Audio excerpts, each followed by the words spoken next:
Gordon goes foreign. Lots of people travel to the big station at the end of the line. Engines from the other railway sometimes pull their trains. These engines stay the night and go home next day. Gordon was talking one day to one of these.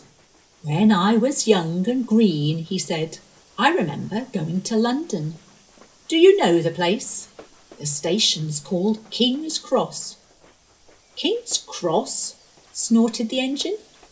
"London's Euston. Everybody knows that." "Rubbish," said Duck. "London's Paddington. I know. I worked there." They argued till they went to sleep. They argued when they woke up. They were still arguing when the other engine went away.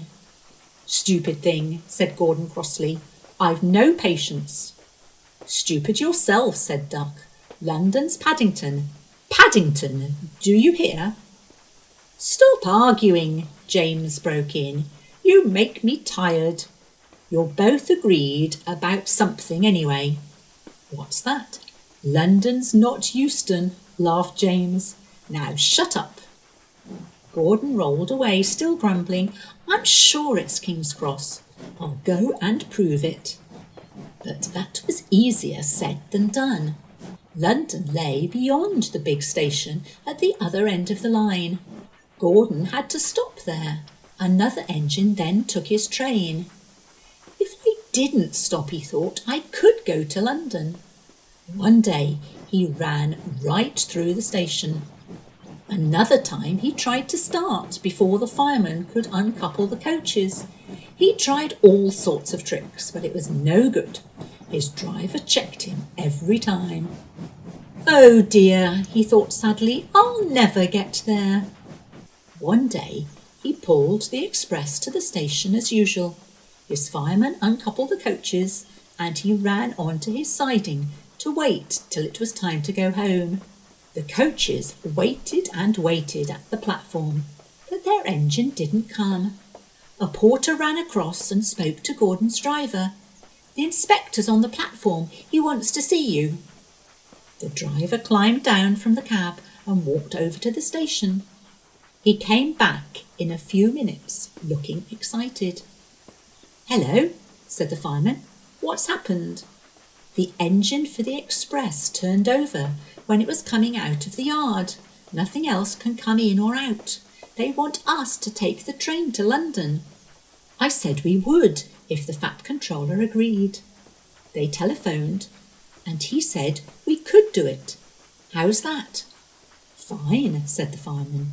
"We'll show them what the fat controller's engines can do." "Come on," said Gordon. "Let's go." He rolled quickly over the crossings and backed onto the train. It was only a few minutes before the guard blew his whistle, but Gordon thought it was ages. "Come on, come on," he puffed to the coaches. "Come on, come on, come on." "We're going to town, we're going to town," sang the coaches, slowly at first, then faster and faster. Gordon found that London was a long way away. "Never mind," he said. "I like a good long run to stretch my wheels." But all the same, he was glad when London came in sight. The fat controller came into his office next morning. He looked at the letters on his desk. One had a London postmark. "I wonder how Gordon's getting on," he said. The station master knocked and came in. He looked excited. "Excuse me, sir, have you seen the news?" "Not yet. Why?" "Just look at this, sir." The fat controller took the newspaper. "Goodness gracious me," he said. "There's Gordon. Headlines too. Famous engine at London station. Police called to control crowds." The fat controller read on, absorbed. Gordon returned next day. The fat controller spoke to his driver and fireman.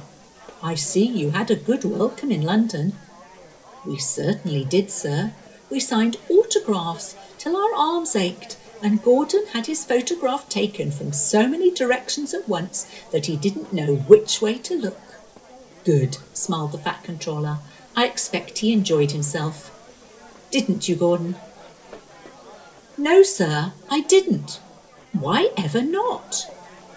"London's all wrong," answered Gordon sadly. "They've changed it. It isn't King's Cross any more. It's St Pancras."